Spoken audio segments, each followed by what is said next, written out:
안녕하세요. 지구촌교회 대학지구 반세호 목사입니다. 좋은 아침이에요. 여러분에게 오늘 품이 있는 삶을 소개하려고 합니다. 품이 있다. 여러분, 품이 있는 삶이 어떤 삶일까요?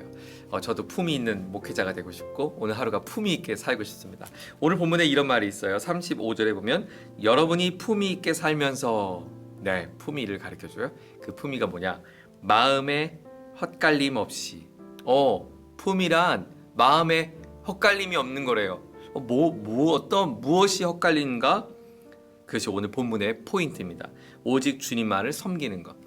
우리의 마음에 두 마음, 여러 마음으로 나눠질 수 있는데 그 나눠지지 않고 한 가지 마음으로 모아질 때, 우리 마음에 나눠지지 않을 때 우리는 품이 있는 삶을 살 수 있다는 거예요.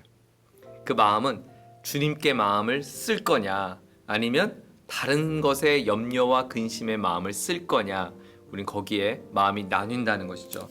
그런 맥락에서 오늘 본문의 이야기를 묵상해야 할 것입니다. 사실 이 본문을 단편적으로 생각하면 굉장히 좀 당혹스러운 문장들이 있어요. 저 같은 경우 이런 거예요.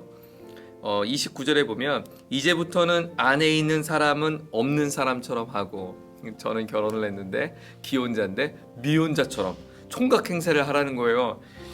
그러면 이거 반지도 빼고 이렇게 살라는 걸까요? 우는 사람은 울지 않는 사람처럼 하고, 한참 울었는데 마치 하나도 안 울었던 사람처럼 시침이 떼라는 거죠. 기쁜 사람은 기쁘지 않은 사람처럼 하고, 기쁨을 감춰야 되나요?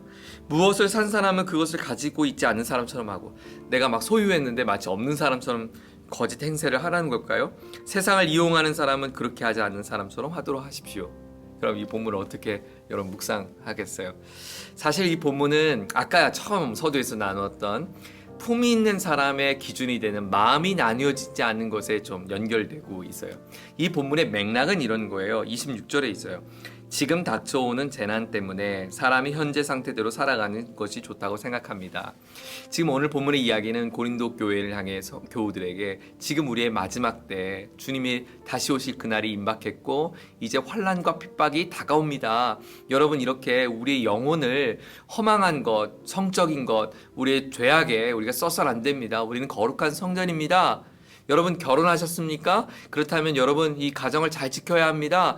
혹시 결혼하지 않았습니까? 아니면 결혼이 파기되었습니까? 파혼이 되었습니까? 아니면 남편을 잃었습니까? 아내를 잃었습니까? 다시 결혼을 준비합니까? 그러면 굳이 결혼하는데 에너지 쓰지 마시고, 여러분 거기에 에너지 쓰다가 여러분의 영혼과 마음이 다 힘드니까 그대로 사는 것도 좋습니다. 그러니까 남편이 있는 사람은, 아내가 있는 사람은 없는 사람처럼 하라는 말은, 아내 때문에 아내에게 너무 집중해서 아내에게 우리의 마음을 쏟느라 주님께 쏟아야 할 그 마음을 쏟지 못하지 않도록 하십시오.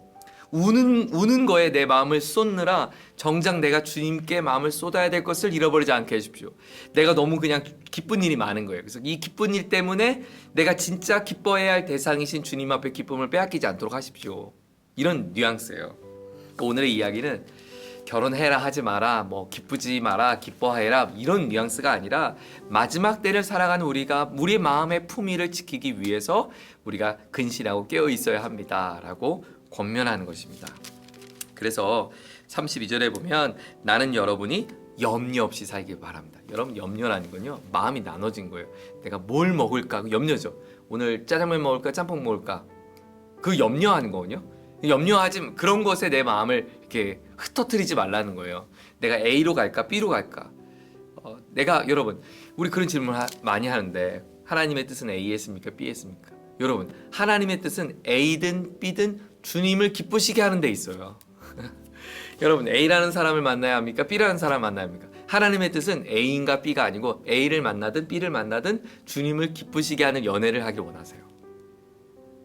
하나님은 내가 취업을 하기 원하십니까? 대학원을 가기 원하십니까? 하나님은요, 취업을 하든지 또 대학원을 가든지 하나님의 뜻은 그 무엇을 하든지 그 가운데 하나님을 기쁘시게 하길 원하세요. 오늘 본문의 이야기입니다. 결혼하지 않은 남자는 어떻게 하면 주님을 기쁘게 해드릴 수 있을까? 마음을 쏟고, 결혼하지 않은 여인은 어떻게 하면 내가 자기의 아내를 어떻게 하면 내 몸과 영을 거룩하게 하려고 주님의 일에 마음을 쓰는가? 34절의 이야기. 결혼하지 않는 남자는, 결혼하지 않는 여자는 어떻게 하면 주님을 위하여 기쁘게 쓸 수 있을까라고 더 생각하게 되는데, 결혼을 하게 되면 이것을 잃어버리게 되니까 우리의 마음이 나뉘지 않도록 해라 라는 것이 오늘 본문의 이야기입니다. 사랑하는 여러분, 오늘 말씀 너무 귀한 말씀이고 도전이 되는 말씀입니다. 품이 있는 삶 살고 싶습니다. 품이 있는 삶, 여러분의 삶이 되기를 축복합니다. 마음이 나뉘어지지 않는 마음, 주님을 기쁘시게 하는 삶, 멋진 품이 그런 그리스도인들 저와 여러분 되었으면 좋겠습니다. 같이 기도하죠. 하나님 아버지, 오늘 하루를 살아가는 우리의 일상의 삶 속에 마음이 나뉘어지지 않고 주님 바라보고 싶습니다. 주님을 어떻게 하면 기쁘시게 할 수 있을까? 이것이 우리 마음의 중심이 되기를 원합니다. 우리 생각과 우리 영혼과 우리 육체 모든 것이 주님을 기쁘시게 하는 일에 아름답게 사용되어지는 재료가 되게 하시고, 오늘 저희들이 수고하는 일터와 학업의 자리, 또 사역의 현장 가운데 하나님의 영광이 드러날 수 있도록 주님 축복하여 주옵소서. 예수님 존귀하신 이름으로 기도드립니다. 아멘. 좋은 하루 되세요. 감사합니다.